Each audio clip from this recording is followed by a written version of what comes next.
The Dhammapada, Chapter 26. The Brahmana, Arhat. Stop the stream valiantly, drive away the desires, O Brahmana.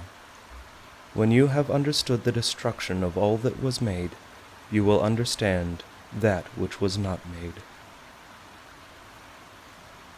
If the Brahmana has reached the other shore in both laws, in restraint and contemplation, all bonds vanish from him who has obtained knowledge. He for whom there is neither this nor that shore, nor both, him the fearless and unshackled, I call indeed a Brahmana. He who is thoughtful, blameless, settled, dutiful, without passions, and who has attained the highest end, I call him indeed a Brahmana. The sun is bright by day, the moon shines by night. The warrior is bright in his armor, the Brahmana is bright in his meditation. But Buddha, the awakened, is bright with splendor day and night. Because a man is rid of evil, therefore he is called Brahmana. Because he walks quietly, therefore he is called Samana. Because he has sent away his own impurities, therefore he is called Pravragita, Pavagita, a pilgrim. No one should attack a Brahmana, but no Brahmana, if attacked, should let himself fly at his aggressor. Woe to him who strikes a Brahmana, more woe to him who flies at his aggressor. It advantages a Brahmana not a little if he holds his mind back from the pleasures of life. When all wish to injure has vanished, pain will cease. Him I call indeed a Brahmana who does not offend by body, word, or thought, and is controlled on these 3 points.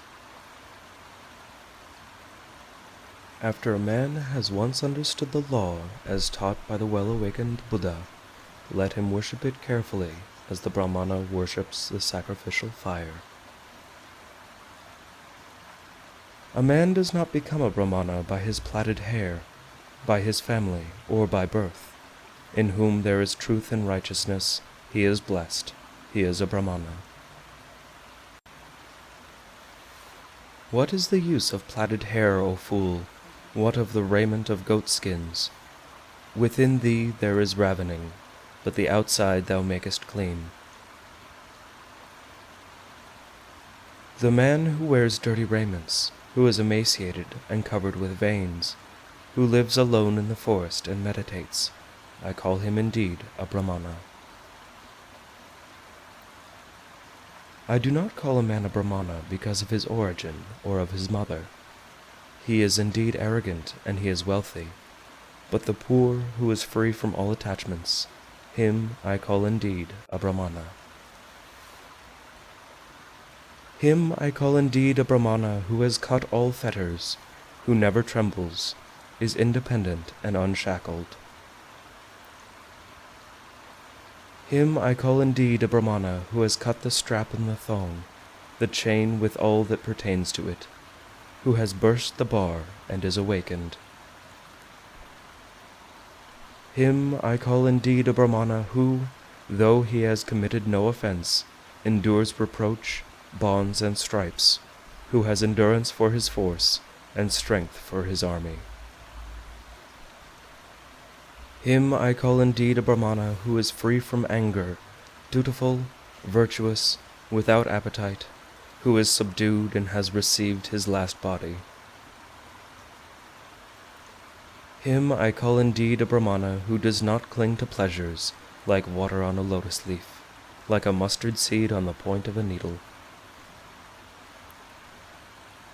Him I call indeed a Brahmana who, even here, knows the end of his suffering, has put down his burden, and is unshackled.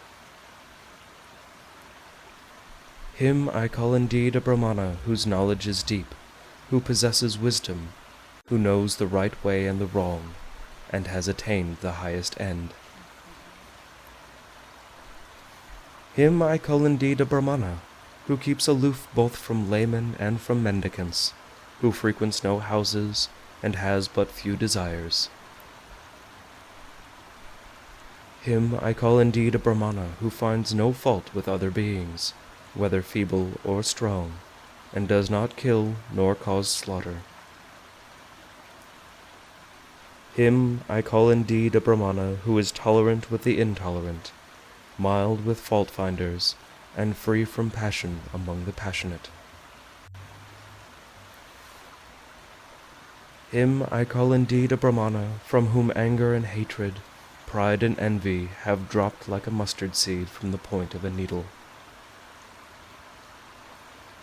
Him I call indeed a Brahmana, who utters true speech, instructive and free from harshness, so that he offend no one.